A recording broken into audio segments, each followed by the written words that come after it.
इस आदमी को कहीं देखा?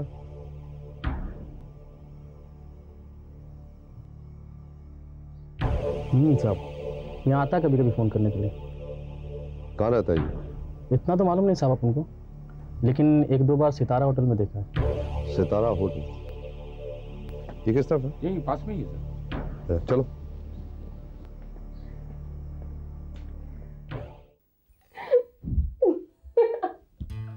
क्या बात है, हंस क्यों रही? तुम सुनोगे तो तुम भी हंस पड़ोगे। अच्छा, ऐसा क्या सोचा तुमने? कल रात को मैंने एक सपना देखा। Oh God, it was really weird. सपना? कैसा सपना? मैं तुम्हें नहीं बता सकती, वरना तुम भी हंसने लगोगे। ये बात है, तुम नहीं चाहती कि मैं हंसूं? Oh God, ओम, ये बात नहीं है। मैं नहीं चाहती कि तुम मुझ पर हंसो। अच्छा ठीक है, मैं तुम्हें सपना बताती हूँ, बट यू मस्ट प्रॉमिस कि तुम मुझ पर हंसोगे नहीं। ठीक है, मैं प्रॉमिस करता हूँ कि मैं तुम्हारे सपने पर हंसूंगा नहीं। ओके, कल रात को मैंने जो सपना देखा उसमें हम दोनों झगड़ रहे थे कि हमारे होने वाले बच्चे का नाम क्या होगा। मैंने कहा ओम, तुमने कहा नहीं, पहले बच्चे का नाम होगा ओम पार्ट 2, दूसरे का होगा ओम पार्ट 3, तीसरे का होगा ओम पार्ट 4 एंड सो ऑन। तुम हंस रहे हो, यू प्रॉमिस मी। अब तुम इतना सिली सपना देखोगे तो हंसी तो आएगी ना। सपना सिली हो सकता है, लेकिन मेरे सपने तो पूरे होंगे ना। तुम्हें मुझ पर भरोसा नहीं है।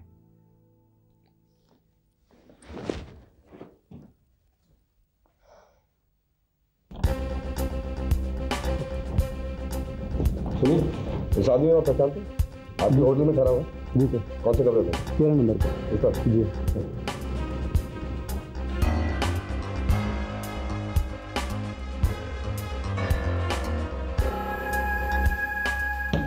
ओम, दरवाजा खोलो।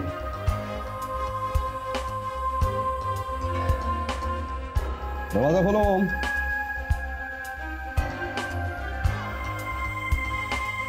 ओम, दरवाजा खोलो। ओम।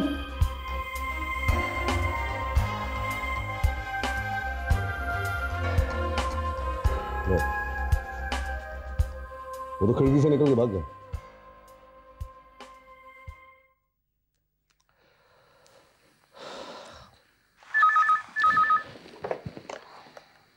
हेलो। द्वारकानाथ मल्होत्रा, तुम फिर हार गए।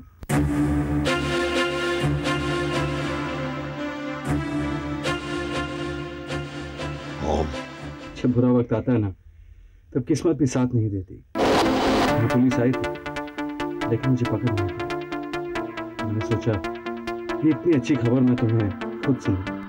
इतनी आसानी से तुम मेरा पीछा नहीं छोड़ा सकते। पुलिस को मैंने नहीं भेजा है, मेरा विश्वास करो प्लीज। तुम मेघा को छोड़ दो। ठीक है, मैं तुम्हारी बातों को विश्वास कर लेता हूँ, लेकिन तुमने मेरी बात का विश्वास क्यों नहीं किया? तुम्हें अभी लगता है कि मेघा जिंदा है? You son of a bitch! सिर्फ खबर सुन के ये हाल है। सोचो, अगर उसकी बॉडी देखी तो क्या होगा? द्वारका, मेघा जिंदा है।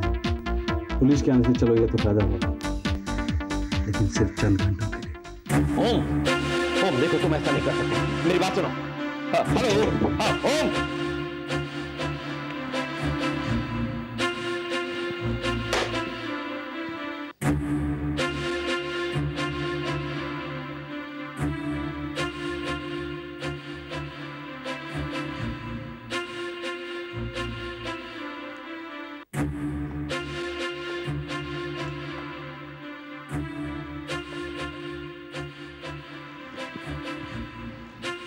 हेलो, मुझे आपा से बात करनी है।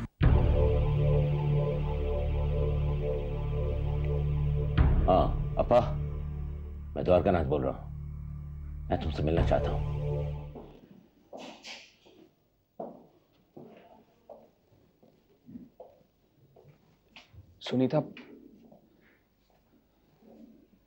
Sunita, I am really sorry. देखो, तुम मुझे जो चाहे सजा दे दो, लेकिन प्लीज कम से कम मुझसे बात तो करो। मैं मानता हूं कि मुझसे गलती हुई है, लेकिन हर इंसान को उसकी गलती सुधारने का मौका दिया जाता है। लाइन बहुत अच्छी है नसीर, तुम इसे कोर्ट में जज के सामने इस्तेमाल करो, लेकिन ना ही ये कोर्ट है और ना ही मैं जज हूँ। So just leave me alone, मुझे तुमसे कोई बात नहीं करनी। लेकिन सुनीता, तुम मुझसे तो बात कर सकती हो ना?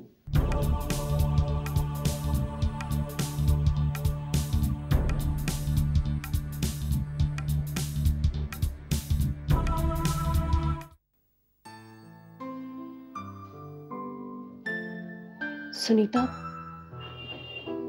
मैं जानती हूं कि ये समझना तुम्हारे लिए बहुत मुश्किल है, पर ये सब समझाना मेरे लिए भी उतना ही मुश्किल है। मैं तुमसे एक वादा चाहती हूं कि तुम मेरी बातों पर यकीन करोगी,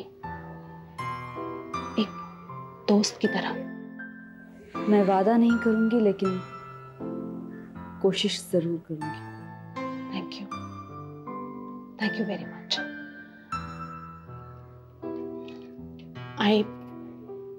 I know that all this is really very difficult for you, Sunita. लेकिन तुम मेरे और नसीर के बीच का रिश्ता भूल जाओगी तो तुम्हारे लिए सब कुछ आसान हो जाएगा। सुनीता, हम दोनों के बीच का रिश्ता उसी दिन खत्म हो गया जिस दिन मैं उसकी जिंदगी से दूर चली गई। और मेरे जाने में नसीर की कोई गलती नहीं थी, मेरी भी कोई गलती नहीं थी। मैं अपना करियर बनाना चाहती थी, इसलिए जब मुझे पता चला कि मैं प्रेग्नेंट हूं, मैंने अबॉर्शन करवाना चाहा। नसीर ने मुझे बहुत समझाया कि बच्चा होने के बाद भी करियर संभाला जा सकता है, पर मैंने उसकी एक न मानी। घर में बहुत टेंशन था, नसीर, नानी माँ सब परेशान थे। आखिर मेरी जिद के सामने हार कर नसीर अबॉर्शन करवाने के लिए तैयार हो गया, पर डॉक्टर ने कहा कि बहुत देर हो चुकी थी, अबॉर्शन में मेरी जान जा सकती थी, इसलिए नसीर ने अबॉर्शन करवाने से मना कर दिया। मैंने उसकी बातों पर यकीन नहीं किया,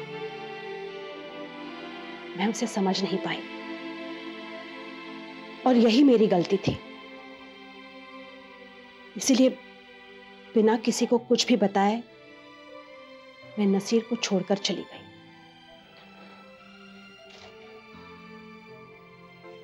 सुनीता, उन दिनों नसीर पर क्या बीती ये सिर्फ नसीर ही बता सकता है। मेरी नादानी की वजह से एक हंसता खेलता घर बिखर गया। नसीर को छोड़ने के बाद हालात कुछ ऐसे थे कि मुझे बच्चे को जन्म देना पड़ा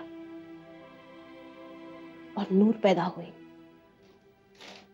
बिलीव मी सुनीता, कुछ दिन पहले तक नसीर इसके बारे में कुछ भी नहीं जानता था। उसे यह भी पता नहीं था कि मैं कहां हूं और मैं उसकी जिंदगी में वापस आना नहीं चाहती थी। But I had no choice.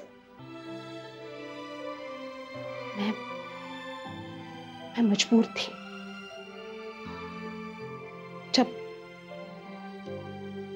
जब मुझे पता चला कि नूर को ब्लड कैंसर है,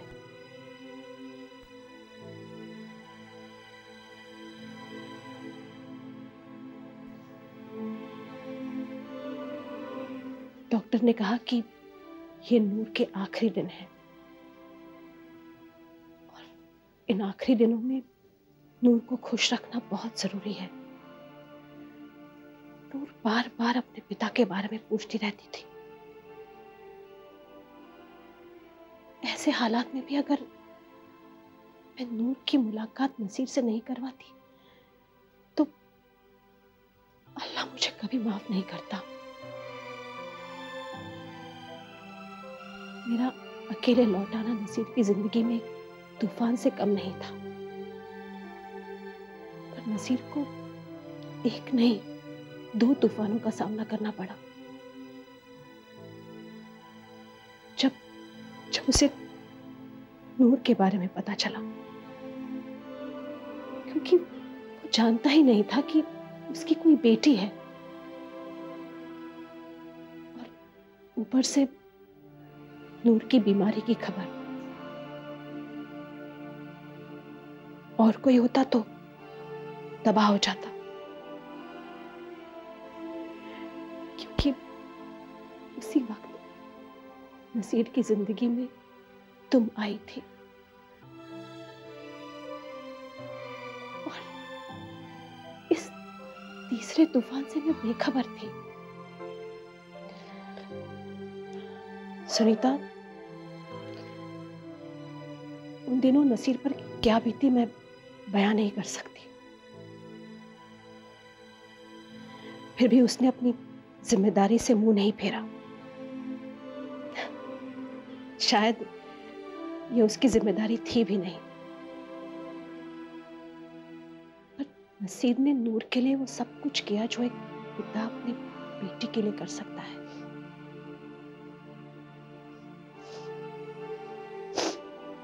नूर की वजह से हमें शहर छोड़कर जाना पड़ा। उस वक्त नसीर बहुत परेशान था, बहुत दुखी था, क्योंकि तुम अस्पताल में थे।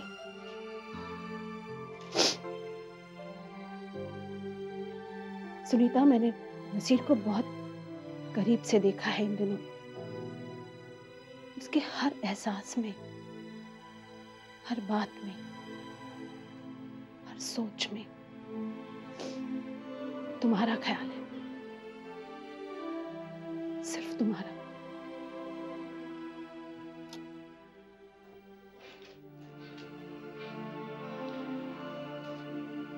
सुनीता, मेरे वापस आने के बाद मेरे और नसीर के बीच पति पत्नी का रिश्ता कभी नहीं बना। हम सिर्फ नूर की वजह से जुड़े रहे,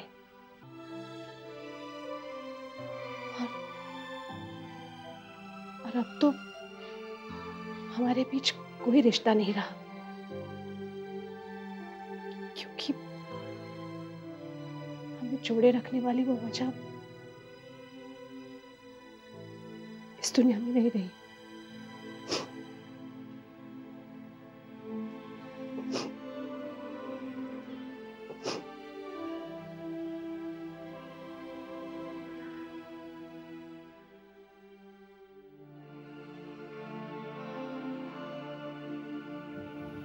Zeenat, I'm really sorry about Noor. It's okay.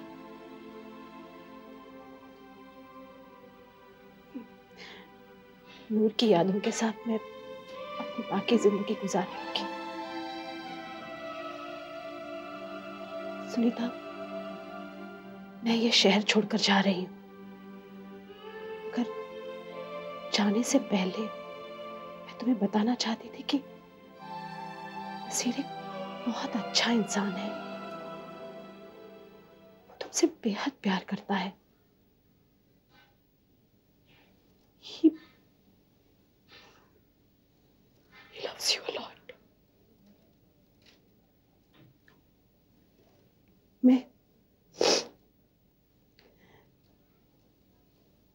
मैं उसे खो चुकी हूँ। तुम उसे मत खोना।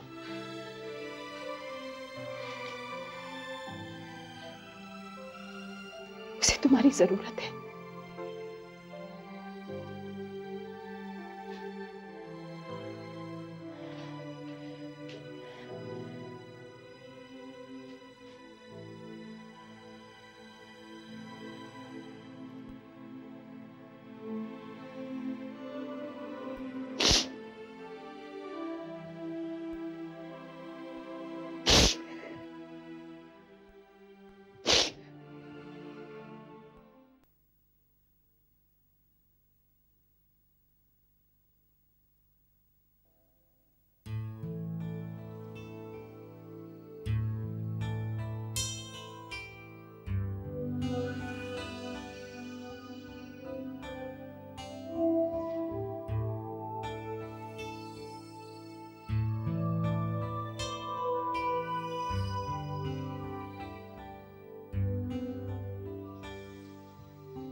जीनत आज ये शहर छोड़कर जा रही है।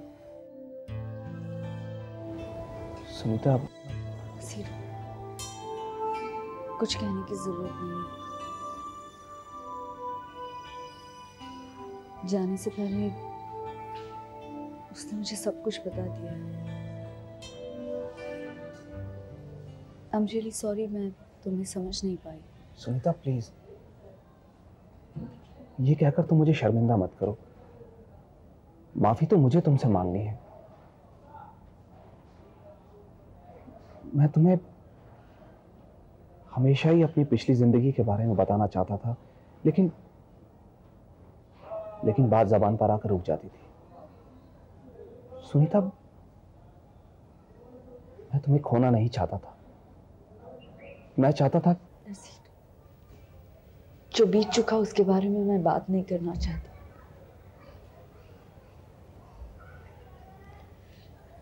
मुझे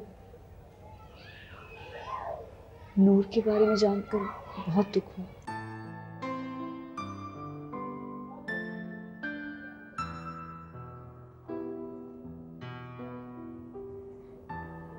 सुनीता, इंसान की जिंदगी में कभी कभी ऐसे हालात पैदा हो जाते हैं जब उसे दो रास्तों में से एक रास्ते को चुनना होता है, और ये करना उसके लिए बहुत मुश्किल होता है। तब उसे पता नहीं होता कि क्या सही है और क्या गलत। और मैंने ये फैसला शायद नूर को देखकर ही किया था, और उसके साथ गुजारे हुए ये दिन मेरे लिए बहुत कीमती है।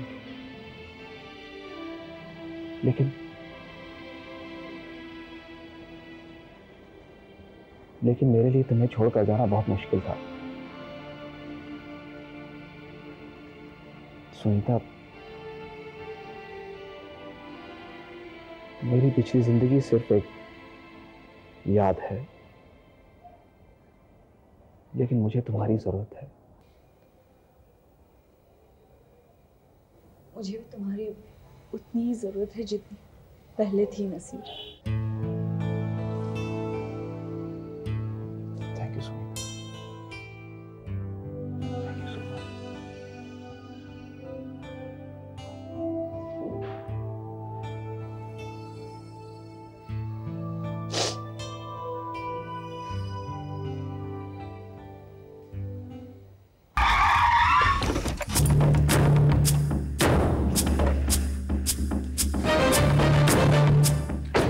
क्या मांगता है? पापा से मिलना है। नाम? द्वारकानाथ मल्होत्रा।